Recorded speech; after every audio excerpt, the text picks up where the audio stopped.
नमस्ते बच्चों, Hindi class 9th में आपका स्वागत है। अपन ने आपकी पाठ्यपुस्तक कृतिका से मेरे संग की औरतें पाठ पढ़ा था, जो मृदुला गर्ग द्वारा लिखित है। आइए देखते हैं इसके प्रश्नोत्तर में पहला प्रश्न है, लेखिका ने अपनी नानी को कभी नहीं देखा था, फिर भी उनके व्यक्तित्व से क्यों प्रभावित हुई? लेखिका ने अपनी नानी को कभी नहीं देखा था, किंतु उनके बारे में सुना अवश्य था। उसने सुना था कि उनकी नानी ने अपने जीवन के अंतिम दिनों में उन्होंने प्रसिद्ध क्रांतिकारी प्यारेलाल शर्मा से भेंट की थी। उस भेंट में उन्होंने ये इच्छा जताई कि वे अपनी बेटी की शादी किसी क्रांतिकारी से करवाना चाहती है, अंग्रेज़ों के किसी भक्त से नहीं। उनके मन में देश की स्वतंत्रता की पवित्र भावना थी। ये भावना बहुत सच्ची थी, इसमें साहस था। जीवन भर पर्दे में रहकर भी उन्होंने किसी पुरुष से मिलने की हिम्मत की। इससे उनके साहसी व्यक्तित्व और मन में सुलगती स्वतंत्रता की भावना का पता चलता है। लेखिका इन्हीं गुणों के कारण उनका सम्मान करती है। दूसरा प्रश्न है, लेखिका की नानी की आज़ादी के आंदोलन में किस प्रकार की भागीदारी रही? लेखिका की नानी आज़ादी के आंदोलन में खुलकर भाग न ले सकी। उनकी परिस्थिति ऐसी नहीं थी कि वे खुलकर आंदोलन में भाग ले सके, परंतु उनमें स्वतंत्रता की भावना को मन ही मन पनपने दिया। उन्होंने कभी अंग्रेजियत को स्वीकारा नहीं। उनका पति अंग्रेज़ों का भक्त था, फिर भी उन्होंने कभी अंग्रेज़ों की जीवन शैली में भाग नहीं लिया। उन्होंने सबसे बड़ा योगदान ये किया कि वह अपनी संतान को अंग्रेज भक्तों के शिकंजे से मुक्त करा लिया। उसने अपनी बेटी की क्रांतिकारी से शादी करा दी ताकि उसकी बेटी और उसके बच्चे देश के लिए कुछ कर सके। इस घटना से क्रांतिकारियों को जो उत्साह मिला होगा, उसकी कल्पना ही की जा सकती है।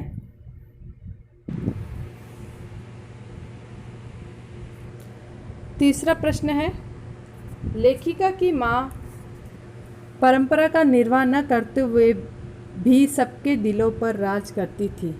इस कथन के आलोक में लेखिका की माँ की विशेषता लिखिए। दूसरा है, लेखिका की दादी के घर के माहौल का शब्द चित्र अंकित कीजिए। तो पहला है लेखिका की माँ की विशेषता।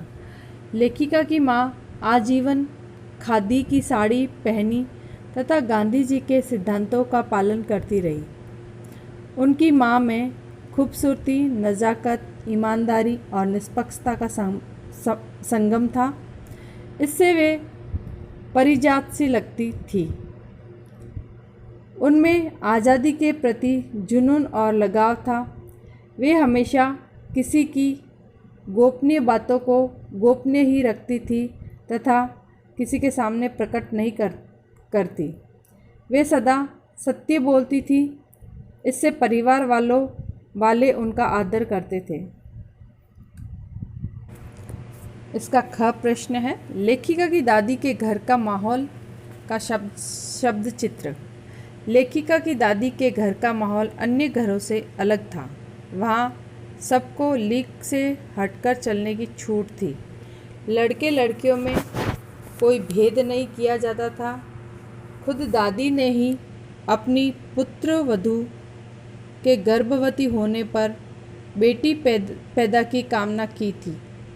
घर में स्त्रियों का आदर सम्मान होता था।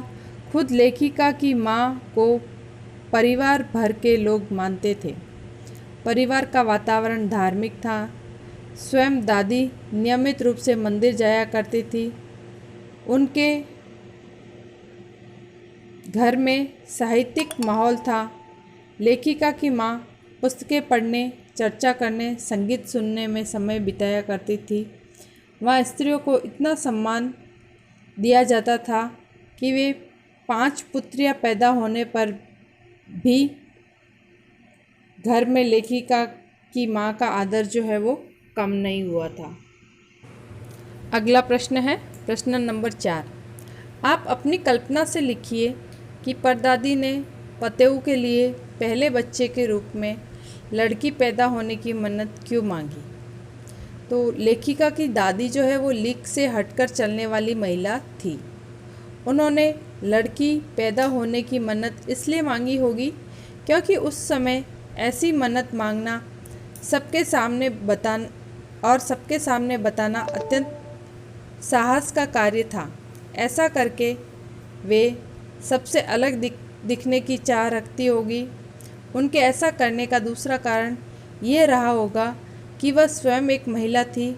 उन्होंने महिला होकर स्वतंत्र जीवन जिया था तथा अपने जीवन में किसी प्रकार की रोक टोक नहीं देखी थी, इसलिए महिला होना उनके लिए गर्व की बात थी। अगला प्रश्न है प्रश्न नंबर 5। डराने धमकाने, उपदेश देने या दबाव डालने की जगह सहजता से किसी को भी राह पर लाया जा सकता है। पाठ के आधार पर तर्क सहित उत्तर दीजिए। तो ये बिल्कुल सत्य है कि डराने धमकाने, उपदेश देने या दबाव डालने की जगह सहजता से सबको राह पर लाया जा सकता है। इस पाठ के अनुसार एक चोर दीवार काटकर हवेली में घुस आया। उसी कमरे में माजी सोई हुई थी। आहट सुनकर उनकी आंखें खुल गईं। उन्होंने पूछा, कौन? जवाब मिला, चोर।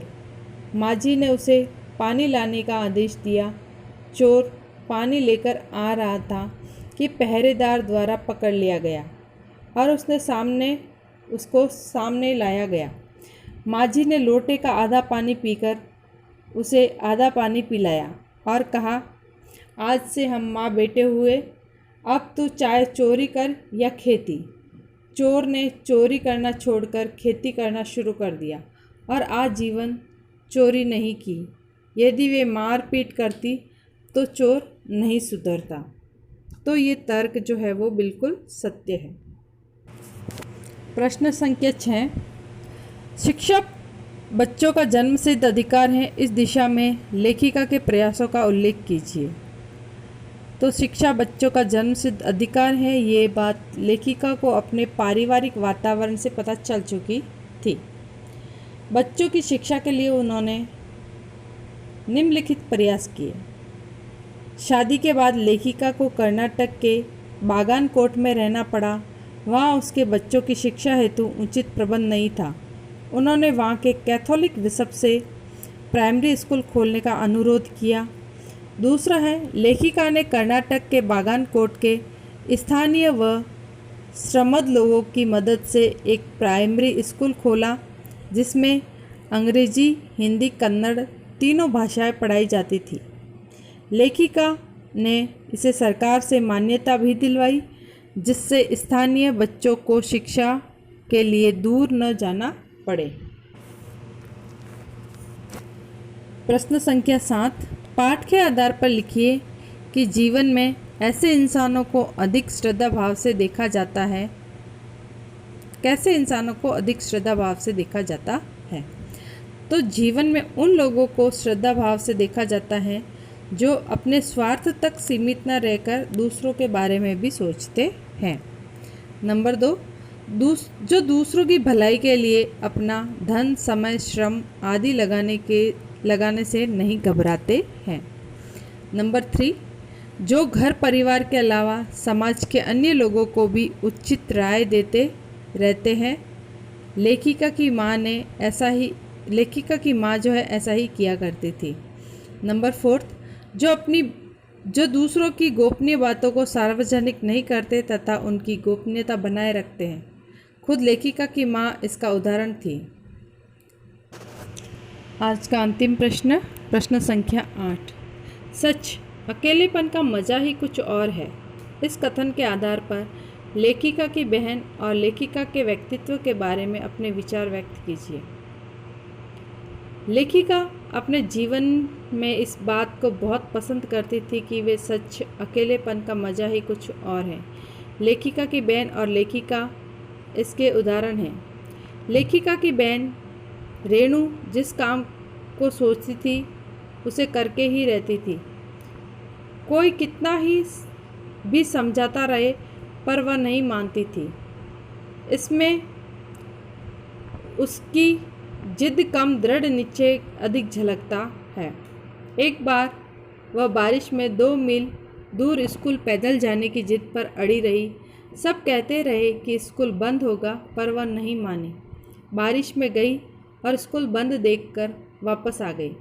इस तरह वह मंजिल की ओर अकेले बढ़ने की दिशा में उत्सुक दिखाई देती है। लेखिका ने भी जीवन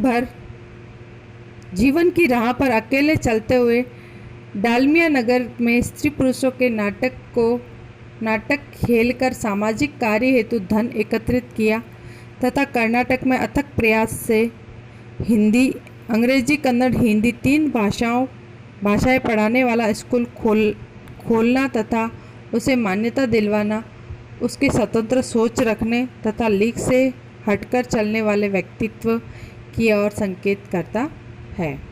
तो बच्चों, आज के लिए इतना ही। मिलते हैं आगे। ओके।